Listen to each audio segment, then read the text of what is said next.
I'm a 30-year-old male, and I want to share the story of my sister Jessica's wedding, which turned into a whirlwind of family drama. It's a tale that started with excitement and anticipation, but quickly spiraled into something much more complicated. Jessica had been dreaming of her wedding day for as long as I could remember. She was ecstatic about finally getting the chance to tie the knot, having booked the venue almost a year in advance. The planning had been in full swing since the day she and her fiancé decided on the date. With a beautiful venue secured, everything seemed to be falling into place perfectly. It was a popular choice, known for its stunning views and beautiful architecture, and they had managed to snag a date that was perfect for their needs. From the very beginning, Jessica's sister Rachel had been supportive. They shared countless late-night conversations about the wedding details, and Rachel even helped Jessica pick out her dress. It was a stunning gown that perfectly suited Jessica's style and personality. Their bond seemed unshakable at that point, with Rachel glowing with excitement for her sister. Family dinners were filled with laughter as Jessica would share the latest details about the planning process. It felt like they were in this together. At one of those family dinners, Jessica officially announced the wedding date. As the words left her lips, the room erupted in applause.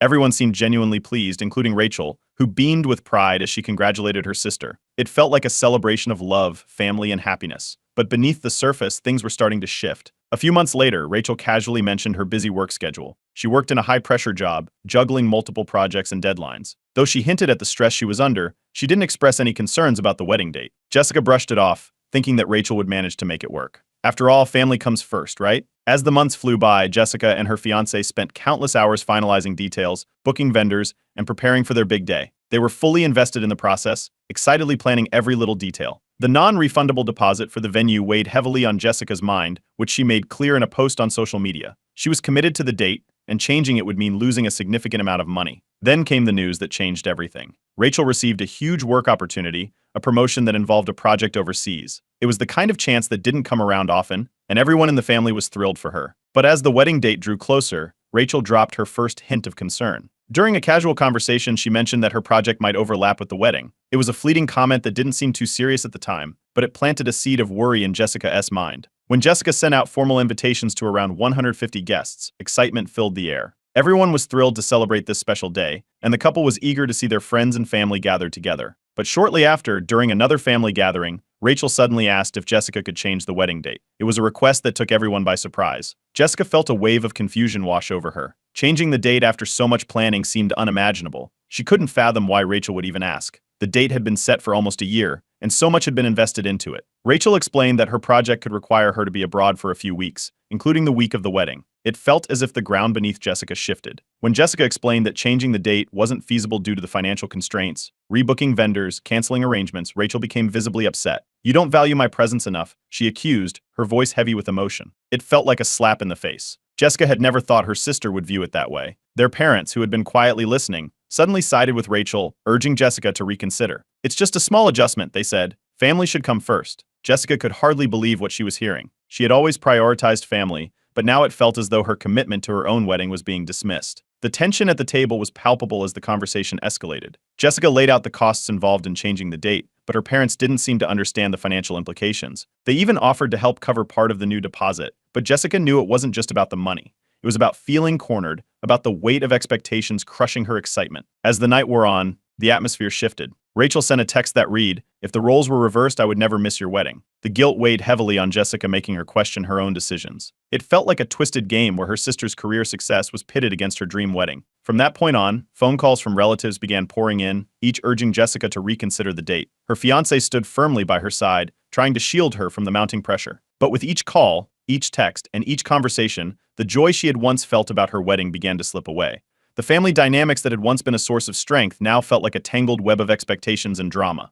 As Jessica tried to navigate this storm, she couldn't shake the feeling that her wedding day was slipping further from her grasp. Little did she know, this was just the beginning of a saga that would test her relationships, her patience, and her understanding of family loyalty. Update 1. As the days passed since the conversation about changing the wedding date, the pressure began to mount. Jessica started receiving phone calls from relatives who had heard about the situation. It seemed like everyone had an opinion, and each call felt like a reminder of the growing divide between her and her sister Rachel. The family, who had once been a source of support, now felt like they were taking sides. Each conversation only added to the tension that was already building. One afternoon, Jessica sat at the kitchen table, her phone ringing nonstop. It was Aunt Linda on the line, her voice filled with concern. "Honey, I know this is a tough situation, but maybe you should reconsider the date. Rachel has worked so hard for this opportunity, and family is important." The same message echoed in calls from cousins, uncles, and family friends. It was overwhelming. Each voice urged her to think about her sister's success and happiness. Throughout all this, Jessica's fiancé stood firmly by her side. He listened patiently as she vented about the calls and the pressure. He reminded her that this was her special day and that she had every right to stand her ground. Still, the words of her family rang in her ears. They made it sound as though changing the date was a small favor, an easy sacrifice for the greater good. But for Jessica, it felt like a betrayal of everything she had worked for. A few days later, her parents decided to pay her a visit. They arrived unannounced, bringing an air of urgency with them. "We need to talk," her mom said as they settled in the living room. They reiterated their belief that changing the date was just a small adjustment and that family should always come first. It felt as if they were trying to pressure Jessica into a decision that she didn't want to make. The conversation took a turn when her father suggested that changing the date would show how much Jessica valued Rachel's success. It felt like an ultimatum wrapped in concern. Jessica laid out the facts for them, explaining the financial implications of changing the date. She detailed the non-refundable deposits, the contracts with vendors, and the difficulty of finding a new date that would work for everyone. Her parents listened, but their expressions remained unchanged. They didn't seem to grasp the reality of what was at stake. Instead, they offered to help cover part of the new deposit if she decided to change the date. But Jessica knew this wasn't just about the money, it was about being forced into a decision that felt wrong. Later that evening, Rachel sent a text that twisted the knife further. "If the roles were reversed, I would never miss your wedding," she wrote. The guilt began to weigh heavily on Jessica, forcing her to question her own resolve. Why was this happening? Why did her sister seem more concerned about her own needs than the love and commitment that Jessica was about to celebrate? Desperate to find a solution, Jessica reached out to the venue to see if they could possibly change the date. After a tense conversation with the event coordinator, she learned that the venue was fully booked for months. It felt like a dead end, further solidifying her belief that changing the date was simply not an option. The news crushed any remaining hope of easily accommodating Rachel's request. In the midst of all this chaos, Jessica's best friend, Megan, reached out. Over coffee, Megan listened as Jessica detailed everything that had unfolded. "You need to stand your ground," Megan said, her voice firm. "This is your special day. You shouldn't have to sacrifice your happiness for someone else." Jessica appreciated the support, but couldn't shake the feeling that she was being unreasonable. As if the situation couldn't get any more complicated, Rachel took to social media, posting a cryptic message about family being selfish. The post garnered sympathy from relatives and friends, igniting more conversations behind the scenes. Comments flooded in, all expressing concern for Rachel and how difficult it must be for her. This only added fuel to the fire, intensifying the pressure Jessica felt from her family. Amidst all this, the joy of planning her wedding began to slip away. Every detail she once looked forward to now felt tainted by the drama surrounding her sister. A sense of frustration settled in. It seemed that Rachel was making the entire situation about herself, and resentment started to build. Jessica couldn't understand why her sister wouldn't consider her feelings in all of this. Aunt Janice, sensing the family turmoil, offered to mediate between Jessica and Rachel. Jessica reluctantly agreed, hoping that a neutral party could help clear the air. However, the meeting ended in a heated argument. Rachel accused Jessica of being selfish, while Jessica defended her choices, laying out her reasons clearly. The mediation only deepened the rift, and both women left feeling more hurt than before. Then came the family group chat, which erupted into a war of words. Cousins began to take sides, commenting on how Rachel deserves this opportunity and Jessica should be more understanding. It felt like a battlefield where loyalties were being tested. The chat became a space for venting frustrations and airing grievances, and Jessica found herself at the center of it all, feeling utterly isolated. One evening, overwhelmed by the relentless pressure and the constant fighting, Jessica broke down. Sitting on her bed, she questioned everything. Was she being unreasonable for not changing the date? Had she really lost sight of what family meant? Tears streamed down her face as she grappled with the mounting stress. As the sun set outside her window, it became clear that this wedding, once a symbol of joy and celebration, had transformed into a battleground of family expectations and personal sacrifices. The journey ahead seemed daunting, but one thing was certain: this was only the beginning of the drama that would unfold. Update 2. The tension continued to escalate in the days following the family drama, and the situation took a turn when Rachel made a bold move. She posted on social media, crafting a message that, while never mentioning Jessica by name, clearly pointed to her sister's wedding. The post spoke about how family should always come first, and how sacrifices were sometimes necessary for the greater good. As soon as it went live, the post began to gather momentum, garnering hundreds of likes and sympathetic comments from friends and distant family. Jessica, who had been trying to focus on the wedding planning, felt her stomach drop when she saw the post. It felt like a betrayal. She had thought their family matters were private, but now they were being aired out for everyone to see. As she scrolled through the comments, she saw people expressing their support for Rachel, with many declaring how proud they were of her for prioritizing family over a wedding. Each comment was a reminder of the fracture growing between her and her sister, and it cut deep. In response to Rachel's post, Jessica's friends began to step in. They commented on the thread, defending Jessica and pointing out that weddings take a lot of planning and commitment. This quickly escalated the online drama, turning the post into a battlefield where friends took sides. Some friends urged Rachel to reconsider, while others supported Jessica's right to have her special day. The comments section became a heated exchange, and Jessica felt the weight of it all pressing down on her. Meanwhile, relatives began reaching out to Jessica, expressing concern about the situation. A few mentioned they were reconsidering their attendance at the wedding if she wouldn't change the date for Rachel. This added another layer of pressure. The thought of loved ones not attending her wedding made her stomach turn. Each conversation felt like another piece of the puzzle falling into place, further isolating her in this chaotic family drama. As if the situation couldn't get more complicated, Jessica's fiancé learned about the escalating tensions from his family. They were worried about how the drama was affecting the wedding plans and expressed concern over how it would impact Jessica's happiness. He reassured them that they were handling it, but deep down he was becoming increasingly frustrated with the whole situation. It felt like every aspect of the wedding was being overshadowed by the family conflict. In a surprising turn, Rachel reached out to Jessica with a message that suggested she might still come to the wedding if the date remained unchanged. However, she added that she couldn't make any promises. This felt like a backhanded offer, and it didn't sit well with Jessica. It was clear Rachel wanted to keep her options open while putting the pressure back on Jessica. Trying to find a solution, Jessica half-heartedly began searching for alternative dates. She contacted various venues, but it quickly became apparent that everything was either fully booked or too far from their desired time frame. It felt like a fruitless endeavor, but she felt compelled to explore every possible option to ease the tension with her sister.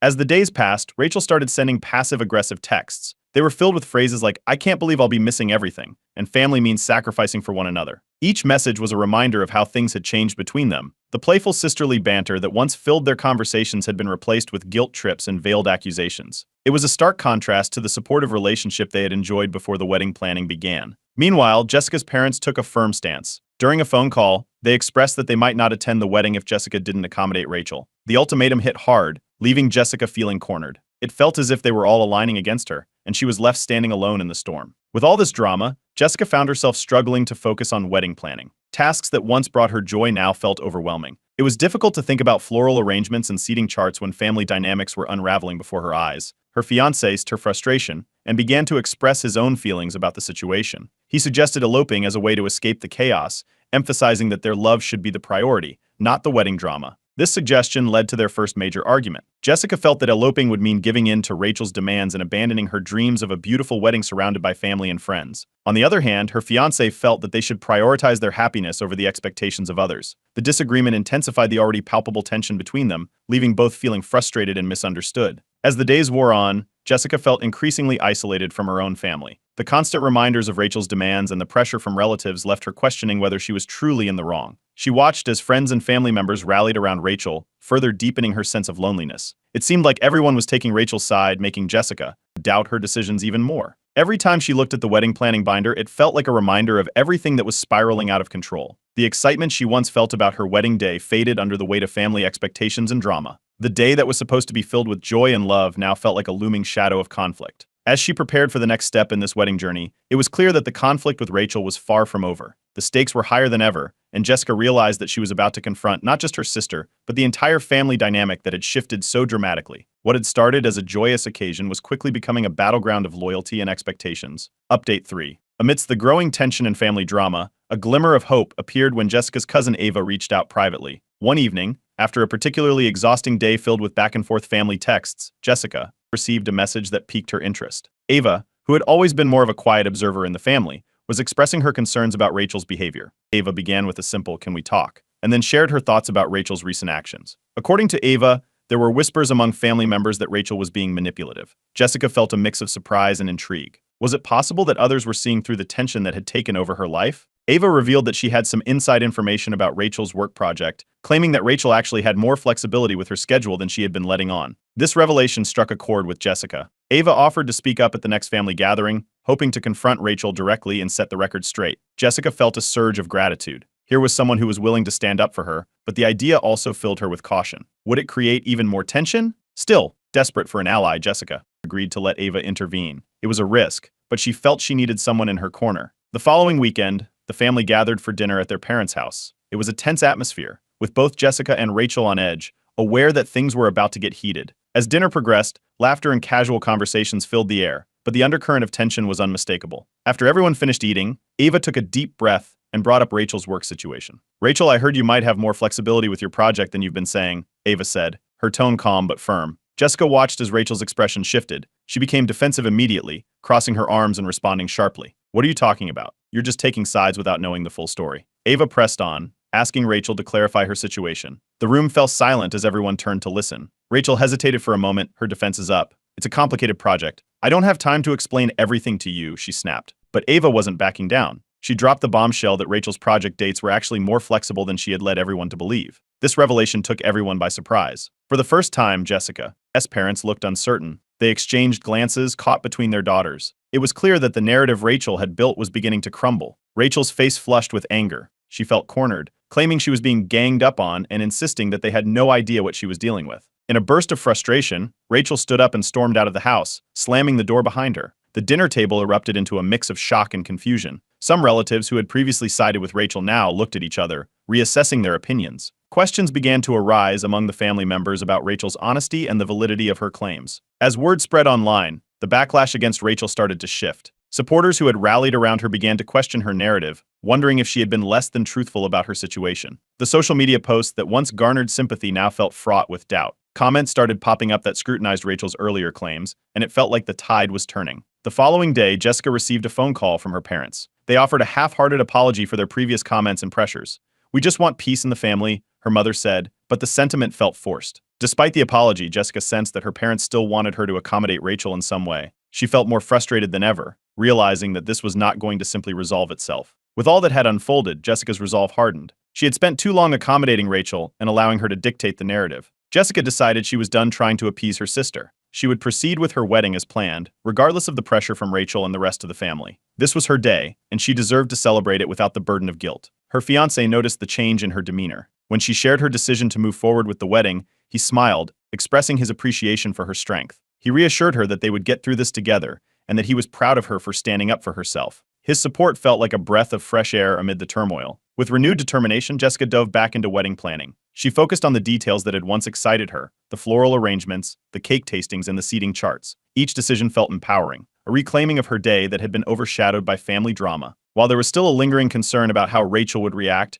Jessica felt a sense of clarity. The drama was far from over, but she had chosen to prioritize her happiness. As she resumed planning, she hoped that the chaos would finally fade and that she could enjoy the wedding she had dreamed of for so long. The road ahead remained uncertain, but with her fiancé by her side and an unexpected ally in Ava, Jessica felt more ready than ever to face whatever came next. The wedding was going to happen, and it was going to be a day filled with love and joy, exactly as it should be. Update 4. Just when Jessica thought things might start to calm down, Rachel showed up unannounced at her home. It was early evening, and Jessica was in the middle of finalizing details for the wedding. The doorbell rang, and her heart sank. She opened the door to find Rachel standing there, visibly shaken and teary-eyed. "Can I come in?" Rachel asked, her voice trembling. Jessica hesitated but stepped aside, allowing her sister to enter. The tension in the air was palpable as they moved to the living room. Rachel wasted no time, launching into her plea for Jessica to change the wedding date once more. "I can't take this anymore. I'm under so much pressure at work, and I just want to be there for you on your big day," Rachel said, tears streaming down her cheeks. It was a stark contrast to the fierce woman who had previously argued her case with such determination.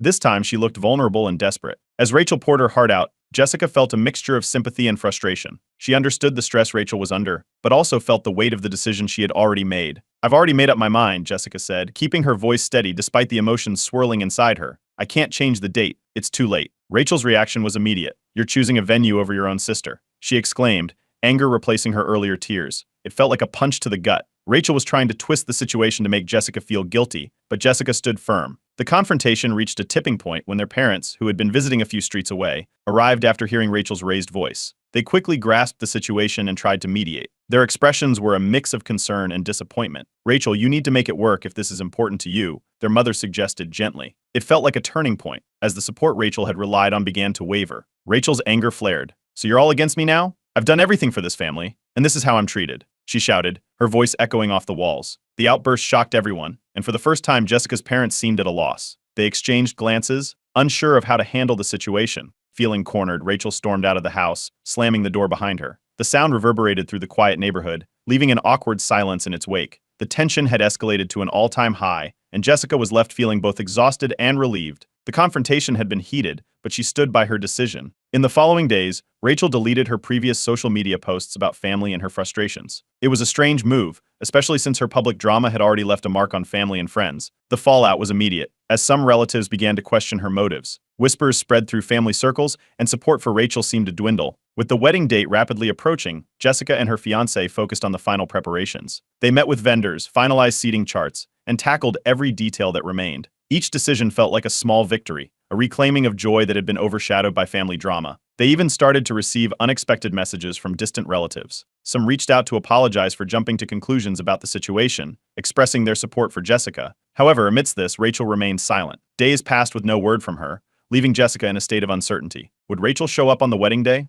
The question lingered, casting a shadow over the final weeks of planning. Jessica's parents expressed discomfort over the family rift but stopped pushing for a date change. It was clear they were caught in the middle, wanting to support both daughters but struggling to navigate the growing divide. As the wedding day approached, pre-wedding jitters settled in for Jessica. She found herself worrying about the potential for Rachel to cause a scene if she did decide to attend. The thought played on her mind, overshadowing moments of excitement. Each time the doorbell rang, her heart raced, hoping it wasn't Rachel coming to disrupt the celebration. Finally, a few days before the wedding, Rachel sent an RSVP. The message simply read, "No, I won't be attending." It hit Jessica like a punch to the gut. A mixture of relief and heartbreak washed over her. Relief that she wouldn't have to deal with the added stress of Rachel's presence, but heartbreak over the reality of their fractured relationship. In the wake of the RSVP, Jessica sent Rachel a heartfelt message. She expressed her sadness over how things had turned out and wished they could have celebrated together. "I wish things could have been different," she typed, hoping to bridge the gap. Rachel's response was cold and brief. "I hope you enjoy your day," she replied, offering no warmth or acknowledgement of Jessica's sentiments. It stung, and the distance between them felt wider than ever. As the wedding day loomed closer, Jessica focused on the love surrounding her. Her fiancé was her rock, and they poured their energy into making the day special. With every detail that came together, Jessica felt a renewed sense of purpose. The day was about them, their love, and the future they were building together. With the drama of the past still fresh, Jessica prepared herself for whatever came next. The family dynamics had shifted, but she was determined to make her wedding day a celebration filled with joy and love, regardless of the shadows that lingered from the past. Update 5. The big day finally arrived, and excitement filled the air as Jessica prepared for her wedding. The sun shone brightly, illuminating the venue where she had poured so much love and effort into planning. But as she got ready, the tension with Rachel lingered in the back of her mind like a shadow. Every so often, Jessica caught herself glancing at the door, half expecting her sister to walk in and make everything right. But deep down, she knew that was unlikely. Guests began to arrive, and the atmosphere buzzed with laughter and joy. Friends and family gathered, all dressed up and ready to celebrate. However, the absence of Rachel did not go unnoticed. Several guests asked where she was, and each inquiry felt like a knife twisting in Jessica's gut. "She couldn't make it," Jessica replied with a forced smile, trying to keep the mood light. "Work commitments." The words felt heavy, and each response felt like a reminder of the family rift. As the ceremony approached, Jessica's friends rallied around her. They helped with last-minute details, ensuring that everything went smoothly. Their support was unwavering, lifting her spirits and making the day feel special despite the underlying drama. Laughter echoed around her as they shared jokes and memories, momentarily distracting Jessica from the absence of her sister. When it was finally time for the ceremony, Jessica stood at the altar, heart racing. The music swelled, and as she walked down the aisle, all eyes were on her. Her fiancé waited with a look of love and admiration that made everything else fade into the background. In that moment, it felt like nothing could ruin this day. The vows were exchanged, and the moment felt surreal. Jessica and her fiancé celebrated their love, surrounded by family and friends. The joy in the air was palpable, and for a while the worries about Rachel faded. But during the reception, Jessica's parents pulled her aside, their faces somber. "Can we talk for a moment?" her mother asked gently. Jessica nodded, sensing a shift in their tone. They expressed regret for the pressure they had placed on her during the planning process. "We should have supported you more," her father admitted, his voice tinged with remorse. Their apology felt sincere, and Jessica appreciated their honesty. It was a small step toward mending the rift that had grown between them. As the evening progressed, Jessica's cousin Ava gave a heartfelt speech, acknowledging the family tensions that had surrounded the wedding. She celebrated Jessica's strength and resilience throughout the chaos. "This day is about love, and Jessica has shown us all what it means to stand up for herself," Ava said, raising her glass. The room erupted in applause, and Jessica felt a warmth spread through her, knowing that she was surrounded by people who supported her. Later that evening, as Jessica mingled with guests, a delivery arrived at the venue. A package with Rachel's name on it caused a stir among the wedding party. Curiosity piqued. Jessica opened it to find a childhood keepsake, a small stuffed animal that had once belonged to her when they were little. A wave of mixed emotions washed over her. On one hand, she was touched that Rachel had thought of her. On the other hand, it felt like a bittersweet reminder of their fractured relationship. Was this an olive branch or just a way for Rachel to make a statement? As the night wore on, guests posted pictures on social media, sharing beautiful moments from the wedding. The photos were filled with smiles, laughter, and love, but there was no mention of the family drama. The wedding was a beautiful affair, and it seemed like the world had forgotten about the tensions that had overshadowed the lead up to this day. Despite the unexpected gift, Rachel remained silent. Jessica sent a thank you message, expressing her gratitude for the keepsake, but received no response. Days turned into weeks, and the lack of communication felt heavy. Rachel's absence at the wedding was a constant reminder of the rift that had formed between them. In the days following the wedding, Jessica found herself reflecting on everything that had transpired.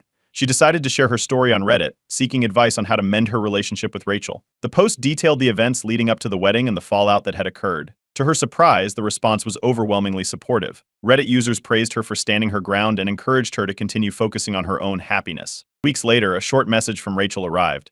It was simple and to the point. "I'm taking some time to reflect on our relationship." The message brought a mix of emotions. It felt like a glimmer of hope, but also left Jessica feeling uncertain. What did this mean for their future? Would Rachel be open to discussing things? Jessica responded positively, expressing her willingness to talk whenever Rachel was ready. She wanted to bridge the gap, but she also knew it would take time. As the days turned into weeks, Jessica's parents expressed optimism about the potential for reconciliation between the sisters. They hoped that Rachel's message indicated a willingness to communicate, but Jessica remained cautious. Determined to focus on her marriage, Jessica decided to let things unfold naturally. She knew some wounds took time to heal, and she was willing to give Rachel the space she needed. With her fiancé by her side, Jessica embraced this new chapter of her life, filled with love and hope for the future. As she navigated her marriage, Jessica also held on to the hope that one day, she and Rachel could find their way back to each other. The wedding was a beautiful start, and she was ready to embrace whatever came next, knowing that love and family, even when strained, could sometimes find a way to heal. I'm a 27-year-old guy, and like most older siblings, I've spent a fair amount of my life looking out for my younger brother. He's 23, still living at home, and has this knack for testing my patience in ways I never thought possible. You'd think at his age, he'd have some sense of responsibility. But no, he's the type who borrows without asking, breaks things, and somehow makes it feel like my fault when I call him out on it. This whole situation has been brewing for years. Growing up, it was little things, missing pens, notebooks doodled in, or a jacket that came back with a mysterious stain. At the time, I brushed it off as typical sibling stuff. But as we got older, it stopped being harmless. My brother started borrowing more expensive things. Last month, it was my high-end headphones. I'd saved up for them for months, and when I found them later, one side was snapped clean off. He just shrugged, said he'd try to fix it, and walked away. Our parents? Completely indifferent. They see it as normal sibling dynamics. "You were the same at his age," my mom said while handing me a cup of coffee, completely ignoring the fact that I never left a trail of destruction in my wake. My dad chimed in with his classic line, "You're the older one." Set a better example. I had no idea how me buying my own stuff and expecting it to stay intact was setting a bad example, but sure. After the headphone fiasco, it only got worse. He borrowed a brand new shirt I hadn't even worn yet and returned it with a rip in the sleeve.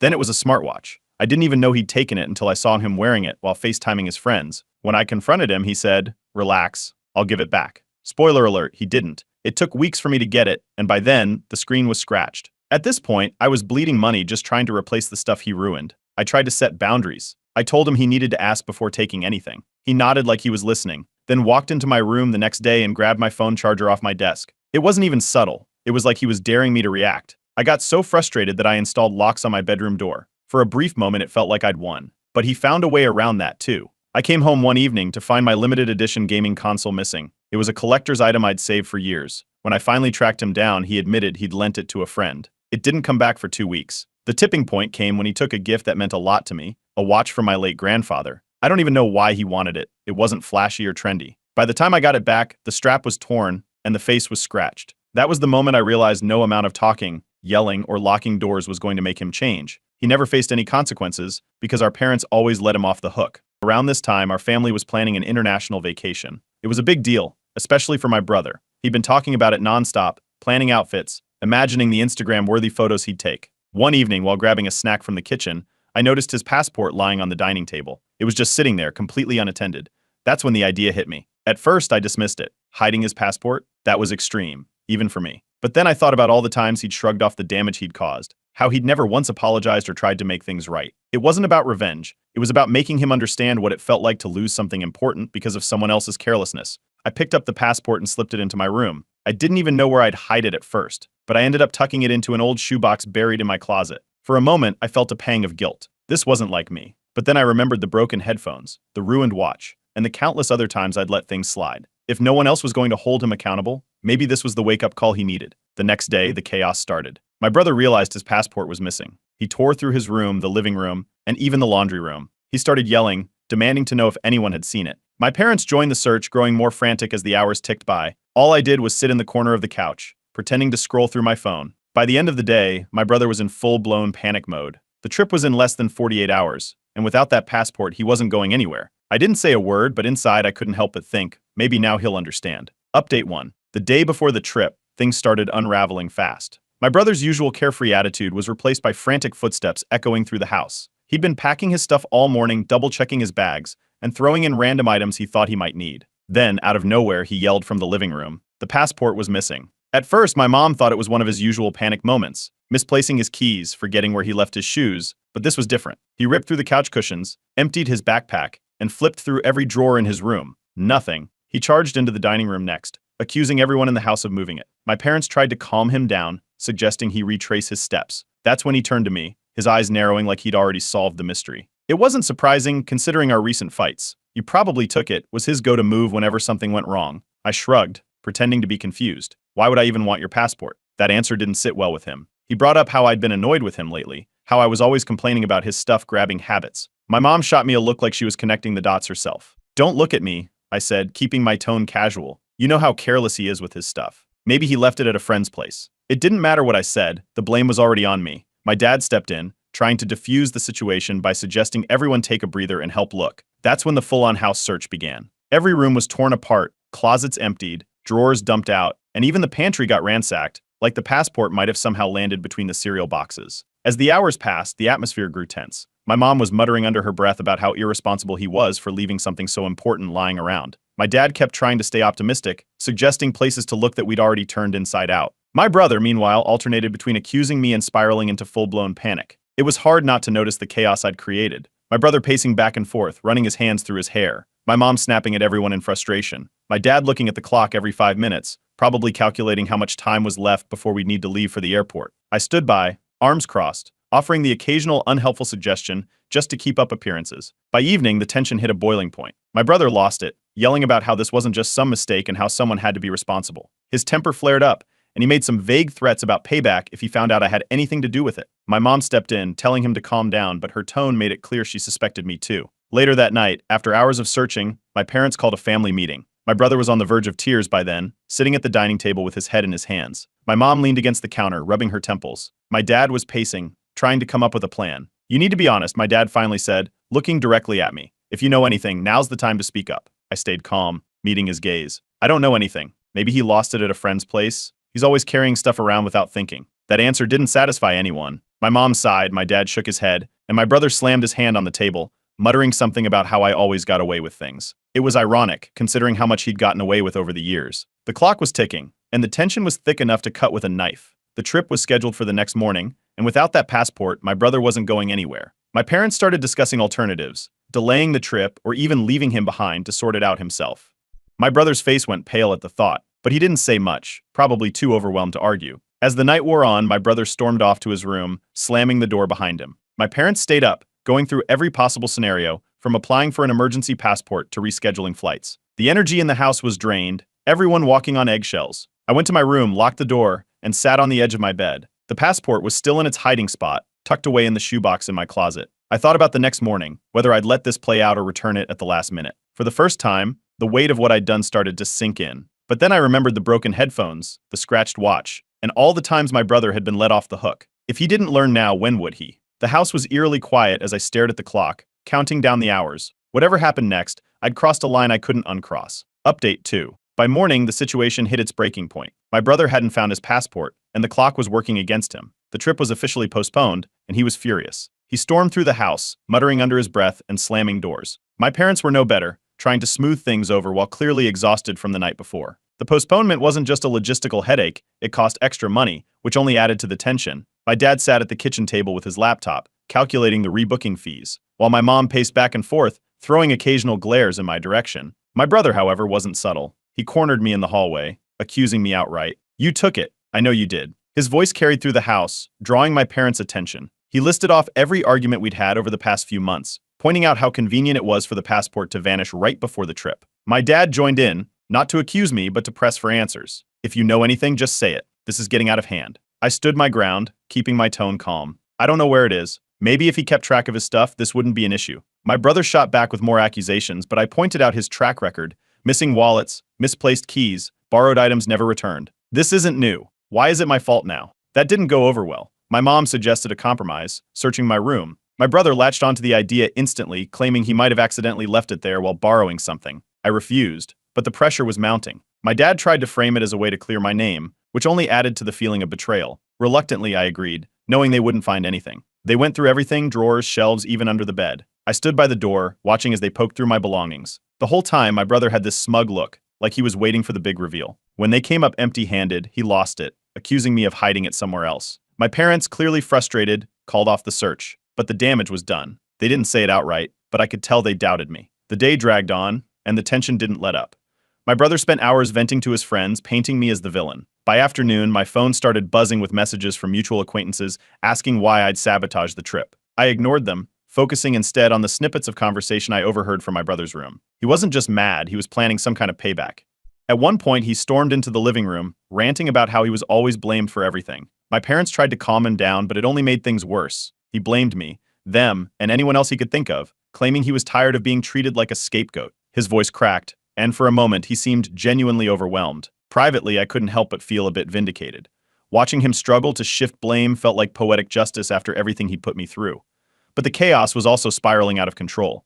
My parents were desperate for a resolution, practically begging me to help if I had any idea what had happened to the passport. I played dumb, sticking to my story, but the weight of the situation was starting to sink in. That evening, I overheard a conversation between my brother and one of his friends. He was bragging about how he'd always found a way out of trouble in the past, even laughing about the time he blamed me for something he'd done in high school. It wasn't just annoying, it was infuriating. Here he was, in the middle of a self-made disaster, still acting like he was untouchable. By nightfall, the tension boiled over again. My brother declared he was done with all of us and threatened to move out. My parents tried to talk him down, but he was already packing a bag, saying he'd stay with a friend until this house stopped being toxic. My mom looked heartbroken, my dad angry, but neither could stop him as he walked out the door. The house felt eerily quiet after he left. My mom cleaned up the mess he'd made in his room, muttering about how things had gotten so out of hand. My dad sat silently in the living room, staring at his phone. Meanwhile, I went back to my room, locking the door behind me. The passport was still where I'd hidden it, untouched. I sat on the bed, staring at the clock as the hours ticked by. Part of me wanted to return it and end the chaos, but another part felt like he needed to learn this lesson the hard way. Either way, the fallout wasn't over yet. Update 3. After my brother stormed out of the house, dragging a duffel bag behind him, the silence left behind felt almost strange. He moved in with a friend temporarily, which only turned the house into a battleground of guilt and blame.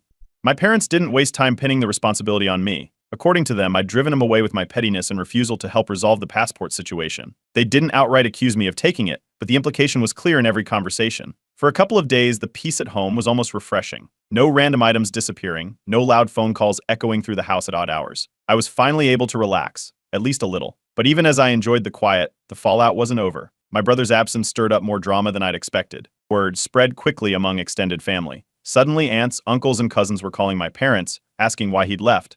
My brother wasn't subtle about his version of events. He'd told everyone I'd sabotaged the trip out of spite, painting himself as the victim of an unreasonable sibling. The reactions were mixed.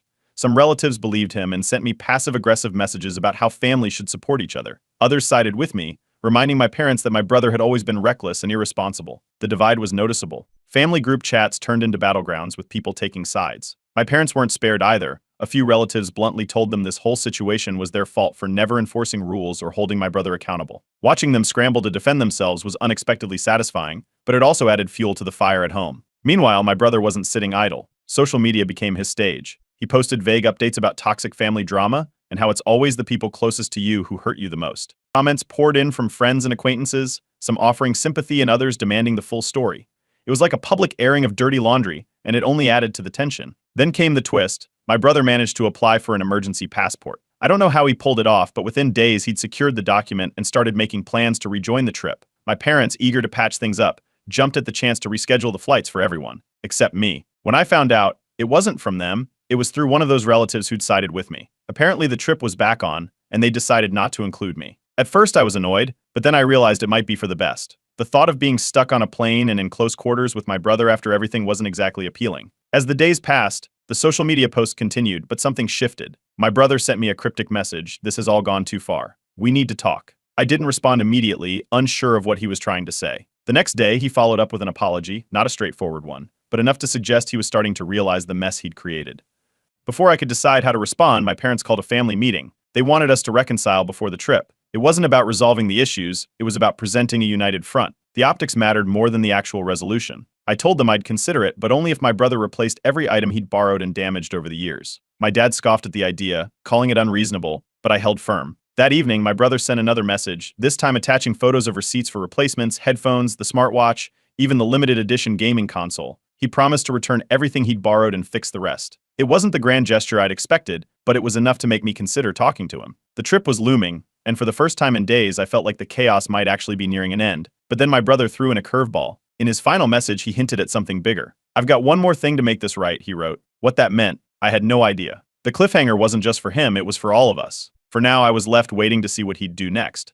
Update 4. It started with a knock on the door late in the afternoon. My brother stood there, holding a folder stuffed with receipts and what looked like return confirmations. Without saying much, he handed them over. Inside were receipts for everything he'd borrowed and damaged: headphones, the smartwatch, the limited edition gaming console, even the sentimental watch from our grandfather. He'd gone through the trouble of replacing or repairing it all. My parents, hovering nearby, took this as a sign that things were finally improving. My dad clapped my brother on the back, while my mom launched into an emotional speech about family coming together. I couldn't help but wonder about his motives. Was this an attempt to make amends, or was he just trying to buy back his spot on the trip? That evening, my parents decided to capitalize on the moment by organizing a family dinner. They hoped it would force reconciliation and wrap up the drama neatly before the rescheduled trip. The table was set, candles lit, and the atmosphere was oddly formal. My brother and I sat across from each other, avoiding eye contact, while my parents made awkward small talk about vacation plans. The tension was unbearable. My brother eventually broke the silence, addressing the table. He admitted to being careless over the years and apologized. It wasn't much of an apology, more like a rehearsed speech designed to smooth things over. He acknowledged that he'd made mistakes but quickly shifted to talking about how hard it was to live up to expectations as the younger sibling. I wasn't having it. I pointed out how this wasn't about sibling rivalry but about basic respect and responsibility.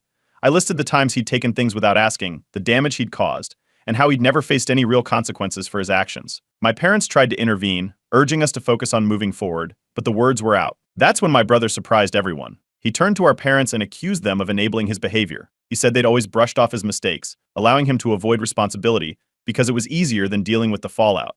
My mom's jaw dropped, and my dad looked like he was ready to explode. The dinner spiraled into chaos. My parents defended themselves, claiming they'd done their best to raise us fairly. My brother fired back, saying that fairness had nothing to do with it. He argued that they'd let him get away with everything while holding me to a higher standard, creating resentment on both sides. The argument escalated quickly. My dad raised his voice, my mom was on the verge of tears, and my brother finally stood up, shouting that he was tired of being treated like the scapegoat for the family's problems. He grabbed his jacket and stormed out, slamming the door behind him. The silence that followed was deafening. My mom buried her face in her hands, while my dad muttered something about how everything had gone too far. I felt a strange mix of vindication and unease. On one hand, my brother was finally facing the consequences of his actions. On the other hand, the family dynamic felt more fractured than ever. As if on cue, my parents turned their frustration on me. They accused me of pushing my brother too far, of creating a situation that could have been avoided if I just let things go. That set me off. I reminded them of every time my brother had crossed a line, every item he'd borrowed and broken, and how they'd always made excuses for him.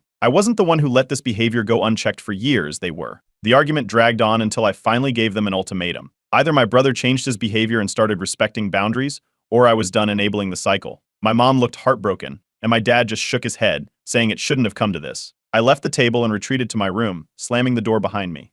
The house was eerily quiet for the rest of the night. My parents stayed in the living room, talking in hushed tones. I could hear my mom sniffle a few times, but I didn't go out. I needed space, and I was sure they did too. Just as I was getting ready to call it a night, my phone buzzed. It was a text from my brother. "We need to talk. Just us. Tomorrow." There was no context, no explanation, just that one sentence. I stared at the message for a long time, wondering what he wanted to say. Was this another attempt to smooth things over before the trip, or was he finally ready to own up to everything? Whatever it was, I knew tomorrow was going to be interesting. Update 5. The next morning, I agreed to meet my brother. We picked a quiet park nearby, away from the house, and all the chaos. He was already waiting on a bench when I arrived, looking more nervous than I'd ever seen him. For a moment, it felt like we were kids again, trying to work out a fight before our parents found out. He didn't waste time. He started by apologizing. This time it felt different. He wasn't making excuses or shifting blame. He admitted that he'd taken advantage of everyone's patience, especially mine. He talked about how he'd gotten so used to getting away with things that he didn't realize how much damage he was causing, not just to my stuff, but to our relationship.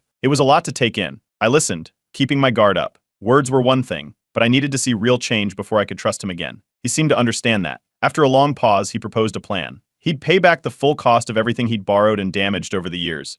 He'd already started working extra hours at his part-time job to cover the expenses. He also promised to respect my boundaries moving forward, No more borrowing without permission, no more snooping in my room. I didn't let him off easy. I made it clear that this was his last chance. If he went back to his old ways, I wouldn't be as forgiving. He nodded, agreeing without hesitation. For the first time in a long time, I felt like he was serious. We took the plan back to our parents that evening. My brother laid everything out, the receipts, the repayment plan, and his promise to change. My parents were relieved but cautious. My dad mentioned that we'd been down this road before, and my mom seemed skeptical that this time would be different. Still, they were willing to give him another chance, especially since he was taking the initiative. With that settled, the trip was officially back on. My parents rebooked the flights, and this time there was no drama. As the departure date approached, the tension in the house started to ease. My brother was noticeably different. He asked before touching anything that wasn't his, and he even started cleaning up after himself, a small miracle in itself. The trip turned out to be a much-needed reset. On the flight, my brother sat next to me, and instead of the usual awkward silence, we ended up talking about everything from childhood memories to the latest TV shows. It wasn't like the past few weeks hadn't happened,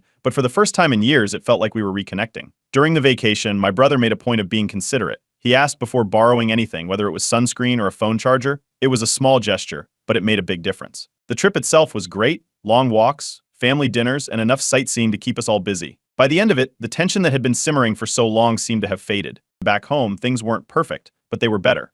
My parents took a more active role in setting rules, making it clear that boundaries needed to be respected on both sides. My brother stuck to his promises, slowly paying me back for everything he'd damaged. He even started looking for his own place, saying he wanted to take responsibility for his life and finally move out. For me, the biggest change was how I approached things. I realized I'd been holding on to a lot of resentment, not just toward my brother but toward my parents for letting things get to this point. I decided to focus more on communication, making it clear when something bothered me instead of letting it build up. The new routine at home was simple but effective. Everyone respected each other's space, and for the first time in years, the house felt more like a home and less like a battlefield. It wasn't perfect, but it was progress. Looking back, the whole situation was a mess, but it taught all of us a lot. My brother learned that actions have consequences. My parents realized the importance of enforcing boundaries, and I figured out that sometimes you have to let go of old grudges to move forward. As for the passport, I finally returned it the day before the trip, slipping it onto the dining table where he'd left it weeks ago. He didn't ask, and I didn't explain. Some things are better left unsaid. The story ends here, with a locked bedroom door, not because I'm afraid of him barging in, but because, after everything, it's just a habit I haven't broken. And honestly, I think that's okay.